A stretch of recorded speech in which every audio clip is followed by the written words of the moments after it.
droite, ce qui génère l'opposition, c'est pas forcément une position politique, mais c'est une position personnelle, notamment des convictions peut-être religieuses. Et dernière question, justement la société française, vous parliez tout à l'heure du Royaume-Uni, comment on explique une telle réticence?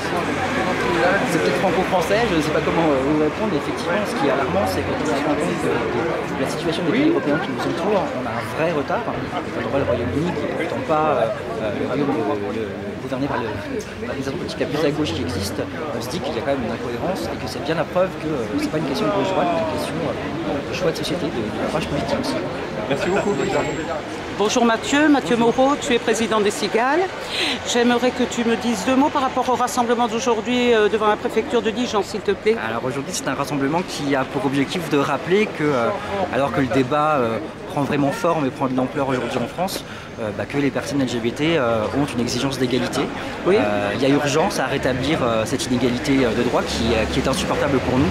Oui. Et on est là pour rappeler que nous avons des revendications, nous avons des droits et nous entendons bien les obtenir. J'ai assisté à une assemblée citoyenne il n'y a pas longtemps, j'avais été aussi place du Barrezet. À chaque fois, je notais du monde quand même, qui était mobilisé, qui était solidaire. Oui, effectivement, on n'est pas une grande association comme celle qu'on peut trouver à Paris, mais effectivement, plus on fait des choses, plus ça fonctionne. Donc la mobilisation prend forme et on attend à ce que ça prenne encore plus d'ampleur, on espère. Qu'est-ce que tu penses de la situation actuelle disons, après les élections justement, en fait, s'il y a quelque chose qui a changé, que tu peux noter de particulier? Moi, ce que je remarque, c'est que, alors que certains députés, et notamment François Hollande, ont été élus notamment sur les questions d'égalité des droits, précisément, je parle notamment de la position 31, il y a une petite fébrilation, on va dire, une petite hésitation qui commence à vraiment être perçue. Et nous, ça nous dérange, et c'est aussi pour ça qu'on est là, c'est pour rappeler à ceux qu'on a élus, qu'on les a élus aussi pour ces questions et qu'il serait malvenu de reculer sur ce point-là précisément. Tout ce qu'on veut, c'est pas simplement limiter nos revendications et notre combat aux personnes directement concernées. On pense que choisir l'égalité des droits, c'est une question de société en général et ça concerne tout le monde, qu'on soit homo ou hétéro. Et donc on en appelle aussi au soutien de la communauté civile, des organisations syndicales, du mouvement social en général, parce que ce qu'on est en train de faire, c'est un choix de société. Ce n'est pas une position communautariste, individualiste. C'est vraiment réfléchir à comment est-ce qu'on va vivre demain, dans quel monde on va vivre demain. Très bien, je te remercie. À bientôt. Bonjour Françoise, je vous croise aujourd'hui comme d'autres fois sur un rassemblement. En l'occurrence aujourd'hui c'est devant la préfecture de Dijon. Vous pouvez me dire 2-3 mots là-dessus s'il vous plaît? Oui, bien sûr. Alors je vais déjà me présenter. Françoise Bavard, je suis présidente de l'association Contact de Côte d'Or. Oui. Si vous voulez des informations, vous allez sur le site Contact Côte d'Or. Et sinon, je suis la maman de 2 garçons et c'est pour ça que j'ai fait une belle encarte. Pourquoi mon fils, homo, n'a pas les mêmes droits que son frère hétéro? Très bien. Voilà. Vous pouvez me dire davantage par rapport à cette activité que vous avez? Alors, par rapport à cette activité, nous faisons des réunions, tout ça, oui. Et ça c'est sur le site. Faire reconnaître que nos enfants qui sont homo ont les mêmes droits et ils sont nés de la même façon et ils aiment de la même façon. Pourquoi faire une différence? Pourquoi il faut une loi? Alors faisons la loi, je suis d'accord, mais à l'époque où on vit, c'est quand même malheureux d'être arrivé à ce point-là et de voir des parents qui en face ne veulent absolument pas qu'ils se marient. Ce n'est qu'un mariage civil, c'est pas autre chose. Et moi j'ai envie de faire la fête. Pourquoi on n'aurait pas le droit? Pourquoi lui il n'a pas le droit de faire la fête comme tous les autres? Vous notez une évolution ces derniers mois, actuellement, dans de cette façon de penser, de cette façon de voir? Malheureusement, moi ce que j'entends plutôt c'est le côté négatif des manifestations contre le mariage. Oui. C'est ça que je retiens et c'est ça que j'entends le plus. Donc c'est pour ça qu'effectivement il faut que l'on sorte dans la rue et que l'on se dise que c'est un droit. Citoyen. Citoyen, vous Déjà. avez raison. Voilà. Sans appartenance systématique à un parti ou à un groupe associatif, du tout. mais qui soit solidaire, disons. Tout à fait, oui. Je vous remercie. Je vous en prie. Au revoir. Au revoir. C'est ceux du mouvement associatif LGBT en général. Au nom de Cigales, je souhaiterais d'abord présenter et remercier les responsables des associations partenaires Françoise d'abord pour Contact, et ensuite l'autre cercle, et donc je vous propose de leur laisser la parole pour commencer. Je me présente, je suis Françoise Bavard, présidente de l'association Contact Côte d'Or. J'ai trouvé un slogan, j'espère que finalement il va faire son chemin.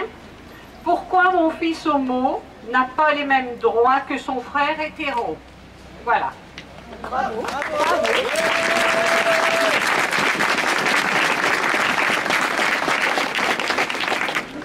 Je ne vois pas pourquoi on ne pourrait pas, moi aussi, faire un mariage et faire la fête avec mon fils qui est homo, alors qu'avec mon fils hétéro, je peux le faire. De quel droit, finalement, on me dit non, c'est pas possible. Ce n'est qu'un mariage civil, c'est la République, liberté, égalité, fraternité. Après, moi je ne vois pas pourquoi ça peut gêner autant.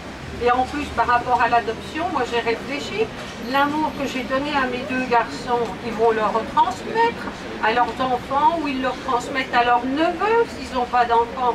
Et c'est le même amour. Et en plus, dans les couples hommes, dans les couples hommes et femmes, quelquefois c'est la femme qui fait l'homme et quelquefois c'est l'inverse. Qu'est-ce que ça peut faire? Qu'est-ce que ça peut gêner? Ben oui, bonsoir. Moi je sais pas, je comprends pas qu'il n'y ait pas une ouverture et qu'on soit pas tolérant. Qu'est-ce que ça fait?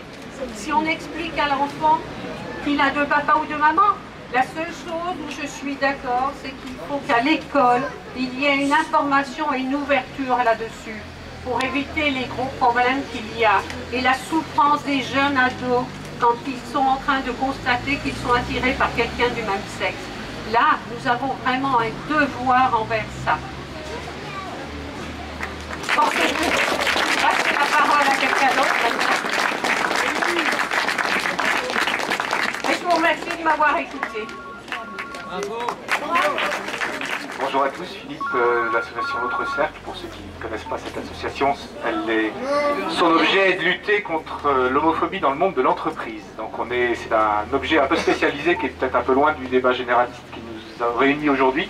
Mais bien sûr, il y a des conséquences dans l'entreprise du statut des gens et de leur égalité par rapport aux hétérosexuels, donc c'est très important.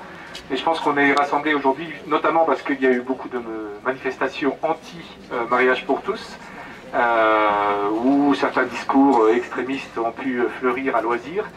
Je pense que notre propos à nous, c'est de dire que le coït préhistorique, le pater familias tout-puissant qui terrorise sa femme, l'interdiction du divorce, l'interdiction de l'interruption volontaire de grossesse, tout ça c'est quand même du passé. Donc je ne vois pas pourquoi on ne continuerait pas l'évolution logique vers l'égalité totale de toutes les personnes, quelle que soit leur orientation sexuelle, et de ne pas être repoussé vers des états de nature, d'animaux, où on n'aurait pas le droit d'évoluer dans la pensée, d'évoluer dans les rites, dans l'affection qu'on peut se porter les uns aux autres. Donc voilà, c'est pour ça que l'autre cercle s'associe à ce mouvement et est assez révolté par tout ce qu'elle a pu entendre des mariages pour tous. Espère que le gouvernement tiendra fort et bon pour aller jusqu'au bout de cette démarche. On se souvient que pour la peine de mort, grand débat aussi qui a fait Flores à une époque, il y avait beaucoup d'opposition, mais le gouvernement de l'époque a tenu bon et on a eu gain de cause sur ce sujet-là. Donc j'espère que ça sera la même chose cette fois-ci.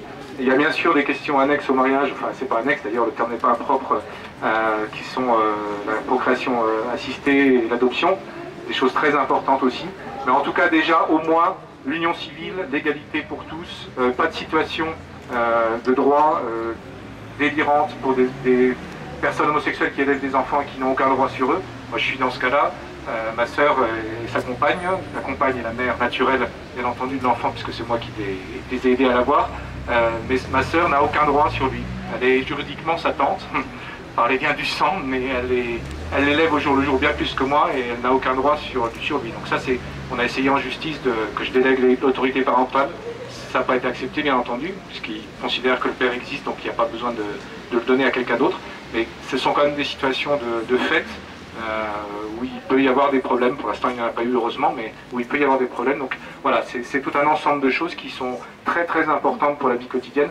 Et je finirai juste sur ce petit rappel historique, c'est que les débats pour le mariage pour tous ont eu lieu dans d'autres pays. Je pense notamment à la Belgique en 2003. Il y a eu également beaucoup d'opposition, de passion, de déchaînement. Aujourd'hui, tout le monde s'en fout, hein, c'est dans les mœurs. Voilà, donc j'espère que bientôt on n'aura plus à parler de ça et que ça fera partie de notre vie quotidienne et de la vie quotidienne de tous les Français.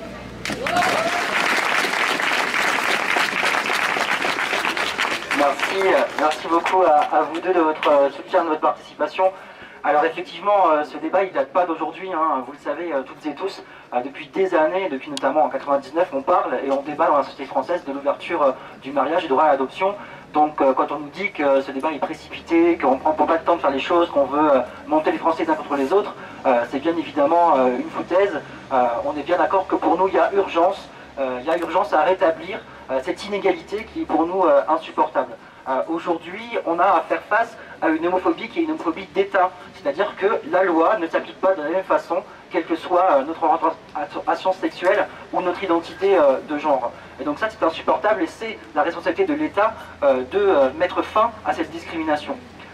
Cette discrimination par la loi, si elle est rétablie, n'empêchera pas l'homophobie quotidienne, bien sûr, mais elle enverra un message clair d'égalité et de respect. Aujourd'hui, cette discrimination, cette homophobie d'État légitime un discours de haine, un discours homophobe, puisque comme je n'ai pas les mêmes droits que certains, je suis considéré comme étant inférieur.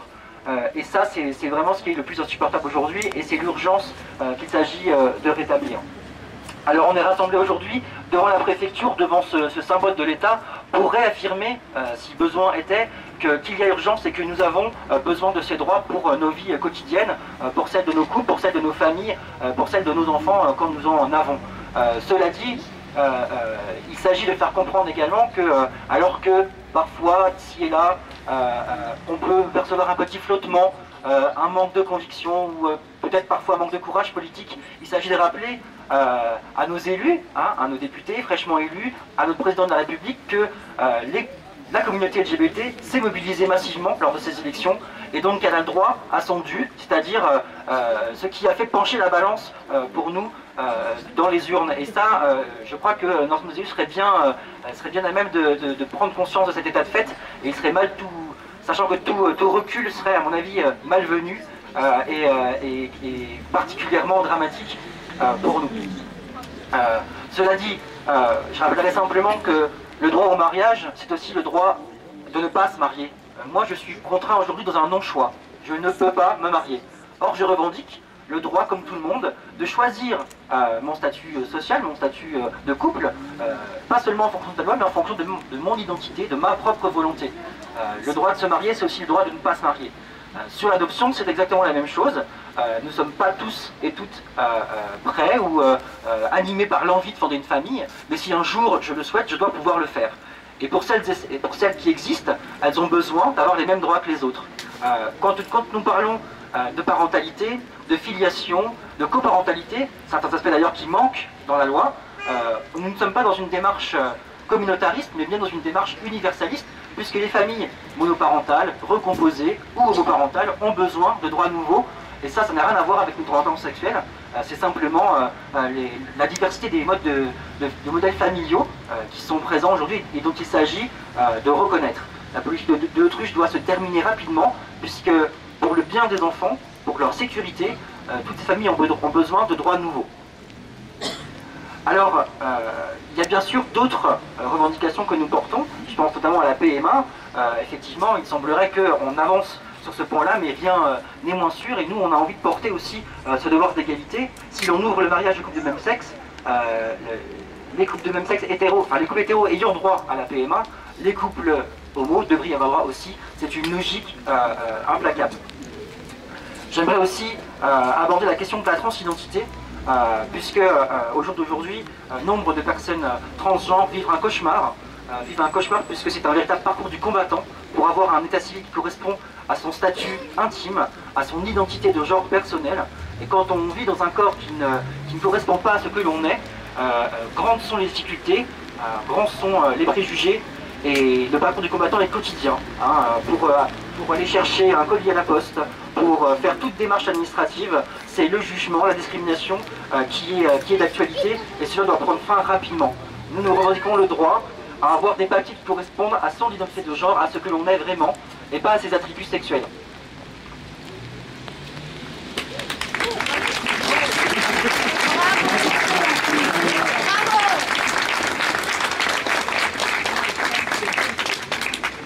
Alors, je ne m'éterniserai pas parce que je ne voudrais pas que tout le monde prenne froid, mais effectivement, on est bien au début d'une mobilisation. Il y aura d'autres rassemblements, il y aura d'autres initiatives. Le combat ne fait que commencer puisque tant que la loi n'est pas votée, tout peut arriver. On se souvient de 99, on se souvient des échecs en ce qui concerne le vote du Pax par absence de députés dans l'Assemblée nationale par exemple. Ça aussi, on espère qu'on ne revivra pas ce même cauchemar.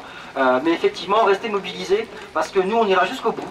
Et tant qu'on n'aura pas cette égalité de droit, vous nous trouverez avec vous pour porter ce combat-là ensemble. Merci beaucoup et à très bientôt.